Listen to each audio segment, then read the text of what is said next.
Olá pessoal, Pastor Daniel Batista aqui pelo canal Verdade em 10 Minutos novamente. Um abraço a todos aqueles que sempre me acompanham aqui pelo canal. Os temas que tenho tratado, que sempre visam o Evangelho narrado pelo nosso Senhor Jesus Cristo, no propósito de edificar uma igreja absoluta, concreta, fiel a Ele e também ao seu Evangelho, para que seja pronta quando Ele voltar, como condiz as Escrituras. Deus abençoe todos aqueles que têm intercedido por esse ministério, pela nossa igreja, pelo nosso trabalho, se dedicado em divulgar aquilo que tem sido gravado aqui, que vem sendo tratado aqui pelo nosso canal. Queria agradecer do fundo do meu coração a todos vocês.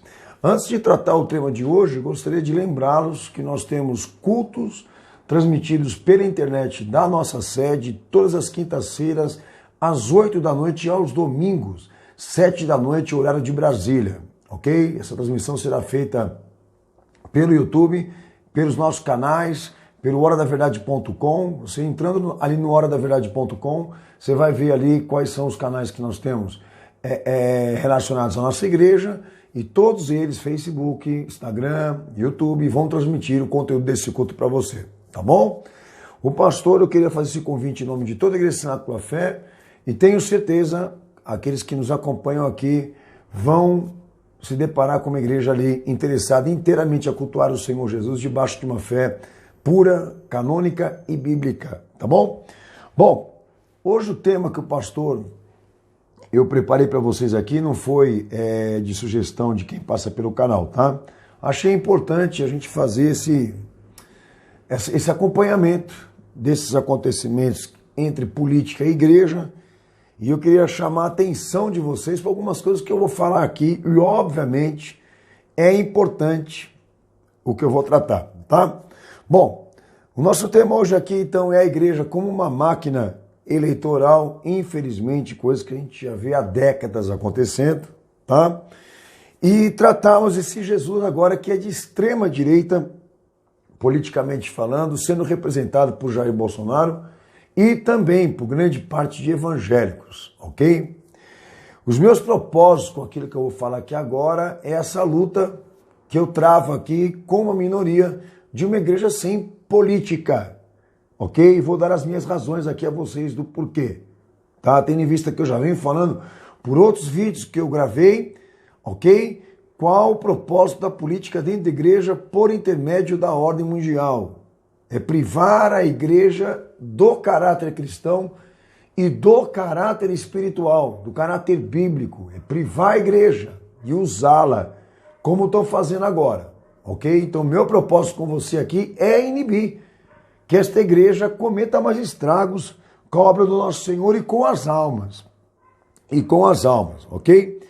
E com objetivos mais específicos nesse vídeo, mencionar aqui também e compreender com vocês aqui essa nova tática da política dentro da igreja, oposta ao governo anterior, ao PT, parecendo agora em uma nova versão política mais honesta, mais conciliadora, mais justa e mais religiosa.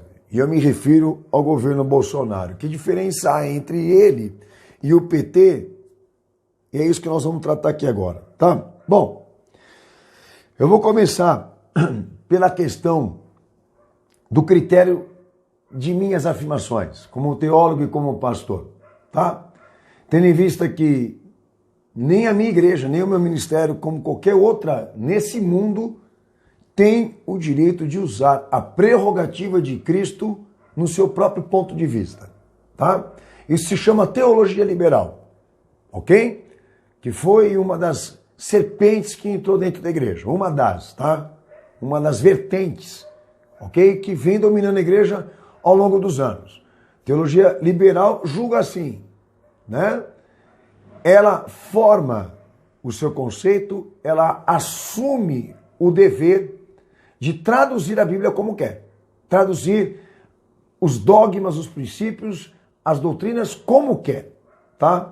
Esse direito ninguém tem. É que nem a Talmud para os judeus, ok? Quando os sábios tomam a frente para serem intérpretes da lei, tá? A lei é vaga, o mandamento não é tão assim apropriado para a nossa época, então forma lá um grupo lá de intérpretes lá, para cada um ali entender e compreender a lei e o mandamento que Deus havia confiado a Moisés, eu me refiro aos judeus, mas de uma forma mais moderna, mais liberal, mais humana, mais política, e causou aos judeus os estragos que vocês sabem muito bem do que eu estou falando aqui, amém? Inclusive subsídios para que eles resistissem o messianismo de Jesus, como também participassem de sua crucificação. Então eu sei do que eu estou falando para vocês aqui. Teologia liberal é um movimento maldito dentro da igreja. Bom, o uso da prerrogativa, pastor. Critério de afirmação. Ninguém pode falar por conta. Tem que ter referência, e referência daquele que é autor, né? Então eu tenho defendido com vocês aqui, eu tenho falado constantemente aqui, que o padrão ministerial, igreja, ministério, cristão, evangelho, ok? O padrão disso é promovido por Cristo. Na teologia bíblica ou na teologia em si, o único que é capaz de chegar à frente para nos dizermos qual o caminho mais certo é o próprio Deus. Eu tenho dito a vocês que o fundamento essencial da teologia procede de Deus e é por Ele. Ele é o autor, ele tem que chegar e dizer, por conta, sem influências, qual o melhor caminho para nós. E eu me refiro à religião, eu me refiro à fé. Então aquilo que nós precisamos entender sobre Deus só pode ser ensinado pelo próprio Deus. Então o entendimento da Bíblia Sagrada é que a plenitude disso é Cristo, que a hermenêutica disso é Jesus. Então a partir do momento que a gente se deparar, né, com aquela ideia de que existem pessoas que obtêm, que retêm uma chave de conhecimento e de entendimento especial, como que nós vamos julgar isso? O que eu quero dizer é que sejam referências, tá, de orientação para a sociedade, que julgam ser superior a Cristo. Porque se Jesus desceu aqui para falar tudo o que falou, por que tem que ter uma outra junta ou um grupo específico de pessoas mais dotadas e inteligentes para traduzir ou então adaptar as palavras dele? Está tudo muito claro lá do que tem que ser vivido, do que tem que ser obedecido, aquilo que realmente tem que ser acatado pela igreja, pô. Tendo em vista que o evangelho não foi escrito pela igreja, a igreja saiu do evangelho, porque o evangelho que a Bíblia prega é o oráculo falado pelo próprio Filho de Deus. Então, enquanto a gente não reparar isso dentro da igreja, as tendências vão continuar surgindo, você não concorda? A igreja está governada por uma militância, está governada por facções. A igreja virou um reduto de ideologias. Porque a autonomia na teologia gera tendência, gente, não adianta.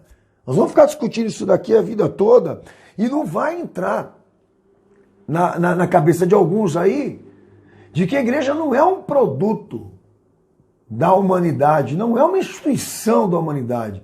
A igreja é uma instituição de Cristo. Então, compete somente ele dizer como a prerrogativa tem que ser usada. Eu me refiro à fé, eu me refiro ao evangelho. Só cabe ao autor dizer como as coisas na teologia devem ser.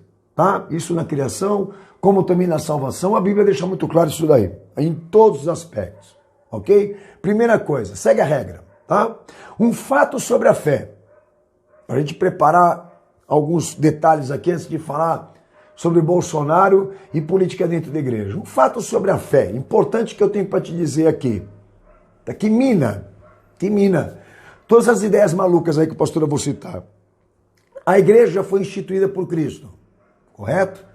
Primeiro veio Jesus, a encarnação da divindade, os seus propósitos colocados em prática, o seu messianismo em atividade, cumprindo o Senhor, os propósitos messiânicos, é instituído igreja. Então primeiro veio ele, depois o evangelho, depois o chamado dos discípulos, depois o movimento apostólico, a igreja, a ascensão, o derramado do Espírito Santo. É uma ordem cronológica de fatores, certo? Por que eu estou querendo dizer isso? A igreja é uma instituição de Cristo, ela foi instituída por Cristo, ou seja, ela surge como fruto dele, de suas ações. Ele compra a igreja com as suas obras, com o seu valor, com a sua morte, Então a igreja é dele. É isso que eu quero dizer aqui, tá? Então não adianta ninguém aí no vídeo agora dizer, porque isso? A igreja é dele. Então vamos escutar ele. Vamos ouvir o que ele tem a dizer. Que igreja que ele quer? Olha, exemplo, o maior profeta que ele considerou foi João Batista. João Batista não curou, não fez milagres, não fez o sol parar, mas foi considerado o maior profeta da história. E o fim dos profetas estava nele. Tá? O precursor de Cristo. Aquele que estava lá nas águas para anunciar Jesus. Enfim, vocês já devem ter entendimento sobre isso. Aonde o senhor quer chegar, pastor? Que se nós quisermos constituir padrões de ministério, aspectos e traços daquilo que devem ser colocados em atividade na visão cristã, Jesus ele chega e diz como tem que ser. Porque a igreja é dele, certo? Se foi instituído um padrão, este padrão é um instrumento de edificação que serve de comparação para gerações posteriores. Então a igreja que foi instituída em Atos, o entendimento bíblico não é meu. O entendimento bíblico diz que ela é a matriz e as demais que surgiram posteriormente são extensões disso, continuidade disso, mas a matriz é ela. A igreja ininterrupta, a igreja histórica, a igreja modelo, certo? Eu tenho dito isso a vocês. A pergunta que eu faço para a Igreja Sinal com a Fé, exemplo, é se aquela igreja lá atrás que Jesus instituiu, ela está dentro da nossa igreja, do nosso ministério provisório, tá? Com os seus atos, com as suas obras, com a sua pregação, com o seu testemunho, porque a essência, o subsídio, tá? A matéria disso, eles iniciaram. E nós estamos aqui para imitar, para sermos a continuidade. E como já disse, a autonomia nesse quesito aqui também gera fraude, gera genérico, gera o que vocês, na verdade, estão olhando acontecer agora aí, tá? Uma igreja em conformidade com a época, em conformidade com as expectativas da sociedade, com as paixões, e todo dia surge uma igreja diferente, para um módulo diferente, para uma parte específica da sociedade, uma igreja que atende aos clamores, que não é a continuidade da igreja modelo. Isso é um erro grave, é um erro sério, por quê? Porque é fraude. Senhores, é heresia. Nós não temos o direito de formarmos a igreja para o povo. Não existe igreja do povo. Não existe igreja do Estado, não existe a igreja da época. Não existe a melhor igreja da cidade, a igreja mais conhecida do mundo, a maior igreja do mundo. Não existe isso. Isso tem que acabar. Existe sim. A igreja que o Senhor instituiu, e a pergunta que eu te faço é, vamos ou não ser a extensão disso? Então essas correções precisam ser feitas. Pastor, eu só tenho esperança de que seja feito esse reparo? Biblicamente isso não é possível, na perspectiva futura, e os estragos são incalculáveis, senhores. Não há como reverter. Eu falo aqui pelo Brasil mesmo, quando o protestantismo chegou aqui, já chegou todo programado pela maçonaria americana, a gente já falou sobre isso aqui pelo canal. É um evangelho totalmente modificado, deteriorado por interesses ideológicos, tanto que é verdade que ele já está como está. Bom, então como sobreviver diante desses ataques? Cada um aí no vídeo agora assumindo a sua responsabilidade de fazer o seu melhor, do que eu estou falando aqui.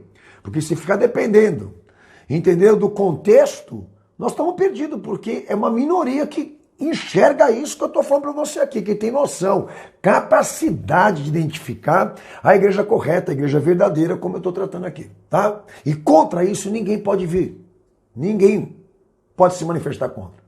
Do que diz respeito a isso, ninguém pode ser contra, porque é bíblico. Bom, vamos a um outro detalhe. A existência de uma possibilidade de que Deus esteja governando por intermédio de um sistema, por intermédio de um governo, ou a existência de um governo cristão. tá?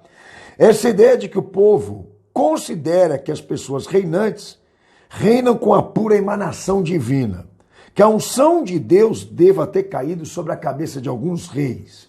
A teocracia. Se você for investigar biblicamente falando, agora eu vou falar sobre uma questão de possibilidade. Se você for analisar e investigar a origem, a raiz histórica disso, tá? Da teocracia, você vai se deparar com uma hereditariedade maldita. Por quê? Porque quando houve essa troca ali determinada por Israel, nas Escrituras Sagradas, está lá em 1 Samuel 8, versículo 4 ao versículo 6, tá?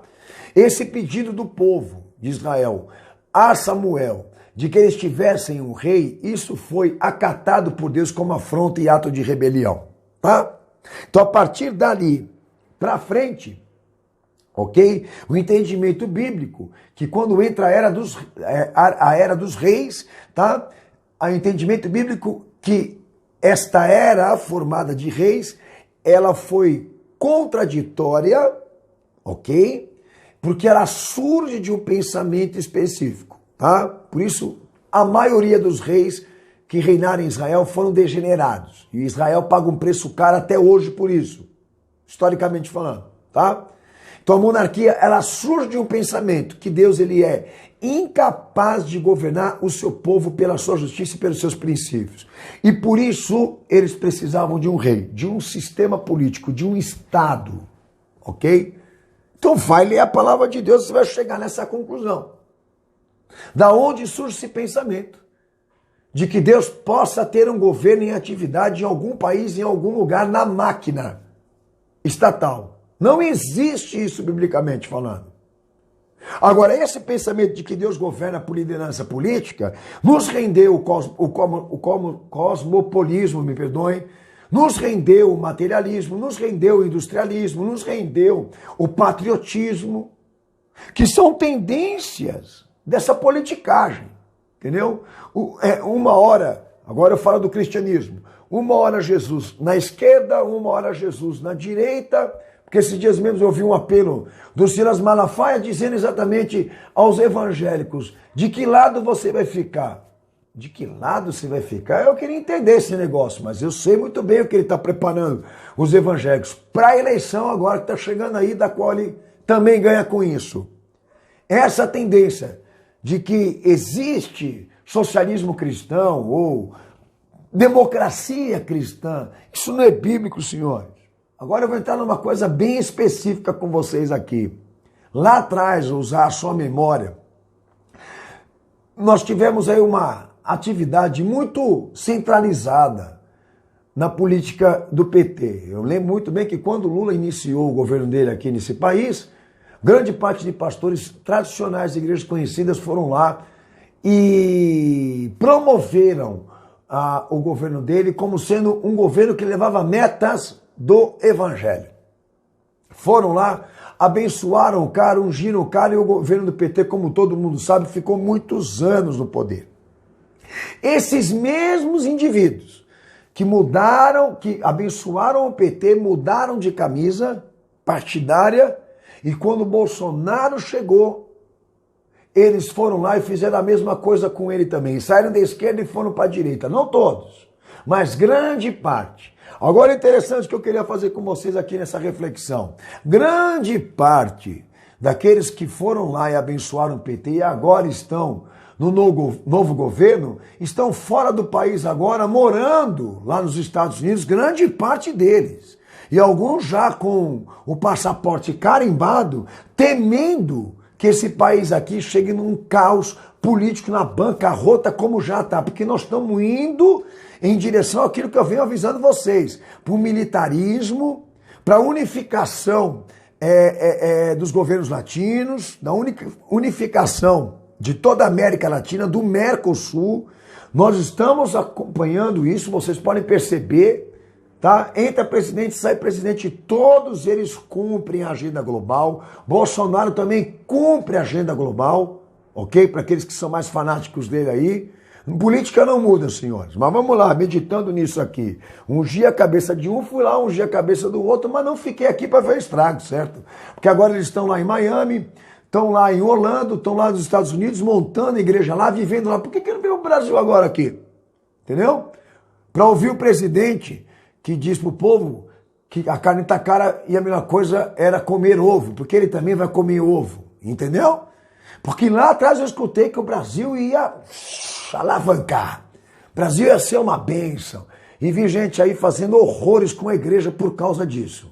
Tá? Denegrindo, expondo a igreja ao ridículo, a sociedade toda se divertindo com isso.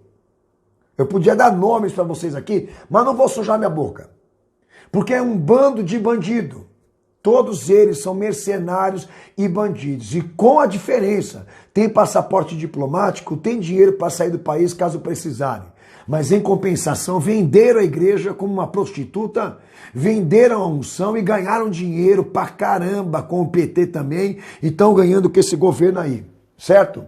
Porque recentemente Bolsonaro mesmo destinou uma fortuna para o catolicismo, abençoando a igreja aí, mais uma santa aí com milhões dos cofres públicos, e a gente vai vendo a lambança e a situação toda acontecendo. O que eu queria e o que eu desejaria do fundo do meu coração é que a igreja não estivesse participando disso, porque a igreja não tem nada a ver com isso, ok? Os assuntos políticos devem ser tratados fora dela, não na esfera religiosa, porque isso fere a integridade da igreja. Ainda dentro dessa questão, tá? Se todos aqueles que vão estar aí defenderem a política dentro da igreja, então me mostre algum resultado, alguma coisa, porque na Bíblia você não vai tirar, mas algum benefício, algum resultado, alguma coisa, alguma profecia que se cumpriu, alguma previsão, cadê o Daciolo? Alguma coisa que realmente tenha sido dito por eles que aconteceu a nível de benefícios em relação à igreja. O que eu vi é a conta deles engordando,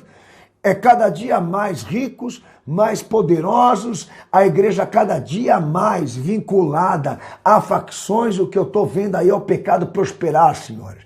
Então, se você realmente é a favor da política na igreja, dá uma ligada para eles lá em Miami, fazem eles voltar aqui para comer ovo com você, tá bom? Continuando aqui, a ênfase, eu estou aqui no raciocínio, lógico.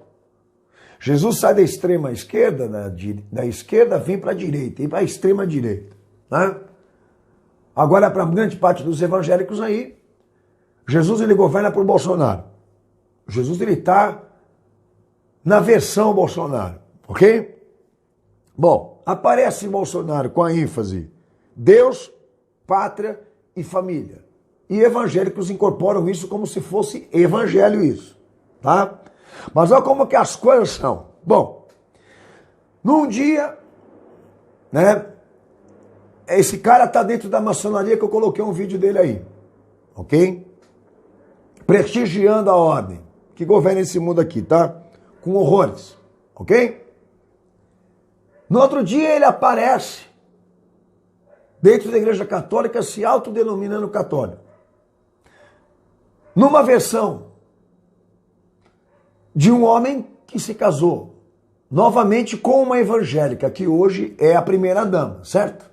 E essa evangélica, primeira dama atual, e esposa dele, casada pela segunda vez, que é contra os princípios da fé, se une a isso para divulgar ainda mais esse slogan que eu vou mencionar aqui: o bom relacionamento entre evangélicos e católicos por meio do senhor presidente e também da sua atual esposa e primeira-dama. Como é que você enxerga isso aí? Daí uma hora ele está na igreja evangélica, outra hora ele está no catolicismo. Como eu disse a você, recentemente ele doou não sei quantos milhões para uma entidade conveniada a uma santa, aí não me lembro agora se foi a Dulce, e fez um depósito gordo lá para ajudar aquela instituição. Daqui a pouco ele está lá na igreja evangélica, também articulando a mesma coisa com pastores e com a igreja. Ok? Daí aparece, dia 3 de dezembro, a mulher dele, e a Damaris Alves se encontrando com o Papa Francisco e a pauta era evangélicos e católicos para um bem social. Recentemente, agora em janeiro mesmo, aparece a Damaris diante da mídia fazendo uma solicitação de reunião entre líderes religiosos, inclusive pastores evangélicos, para debater a intolerância religiosa. Ela, como evangélica também, procurando fazer uma solidariedade religiosa, uma espécie de reunião ecumênica cuja pauta é o social, cuja pauta é a preocupação da intolerância religiosa. Ok? Daí eu me deparo na mesma linha. Talvez você tenha mais informações que eu. Bolsonaro na mídia evangélica, a escrota mídia evangélica, dizendo Bolsonaro aceitou Jesus. Bom, eu me interessado, fui lá, peguei e falei, Bolsonaro aceitou Jesus. Vamos ver se ele aceitou Jesus como a Bíblia nos prega, né? E entro lá, ele dentro de um culto parlamentar evangélico, tá? Dizendo o nome Jesus, e no fim da matéria, como que essa mídia evangélica é escrota. E no fundo da matéria, dizendo que ele mantinha um bom relacionamento com os evangélicos. Ele não se arrependeu, ele não se converteu, até porque se ele se arrependesse e se convertesse, ele ia ter que largar da atual mulher, porque ele tem adultério segundo a palavra de Deus, tá? Divórcio segundo o casamento na Bíblia não existe, ok? Tá? E a igreja que batizou a mulher dele, etc., e que concordou com isso, é herege. É simples, porque os autos são muito claros. Mas se ele viesse a se converter, e etc., ele ia ter que mudar muita coisa na vida dele, você não concorda? Inclusive, deixar claro que o catolicismo é uma aberração dentro da história e nas escrituras, tá? Ele ia negar a cultura religiosa dele, ia precisar negar. E até se arrepender pelos papas também. Mas enfim, isso não aconteceu. Mas a mídia evangélica foi lá e deu aquela carimbada. Agora, o que eu quero concluir com você aqui? Que nessa atividade de extrema direita em que Jesus está agora no conceito deles, é aquilo que eu falei, a autonomia gera tendências. Em poucos detalhes aqui eu já provei para você que foi levantado um modelo de relacionamento interreligioso entre católicos e evangélicos sendo representado por ele, pela atual mulher dele e pelos pastores que apoiam ele. E nesse túnel de influências já entrou um monte de gente achando que catolicismo e evangelho é a mesma coisa. Só numa atividade a gente passa a construir esses aspectos aqui e chega na seguinte conclusão: opa, o negócio está errado aí. Deus está no comando desse negócio. E não foi diferente com o Trump lá nos Estados Unidos. Que se esse cara falar que ele é cristão é um absurdo, porque para ser cristão, na condição dele, ia ter que fechar o Pentágono. Ele ia ter que desativar aquela inteligência que domina o mundo com horrores. Como que ele ia conseguir governar um estado daquele, que a gente sabe muito bem que hoje representa a geopolítica mundial? Como que ele ia conseguir? Com princípios cristãos. Mas ele pegou e ele foi para dentro da igreja receber a mesma unção. Por quê? Porque está provado pela história, que o sistema mundial, a ordem mundial, precisa do protestantismo para colocar na cabeça das pessoas que existe uma pátria especial para Deus, da qual ele governa com bênçãos, essa ideia toda patriótica, e que lucrou os Estados Unidos de geopolítica, e que para o Brasil está lucrando o quê? O que o senhor acha aí, pastor? Bom, o Brasil está lucrando aquilo que todo mundo já esperava na previsão política, que o Brasil, como toda a América Latina, se mantenha como um celeiro para que o poder internacional continue explorando por intermédio de suas fragilidades e fraquezas. Tá? Um país que desceu de nível de ignorância, que está pior do que estava em todas as expectativas, que o que a gente vê de mudança aí são detalhes muito pequenos, ok? Muito miseráveis.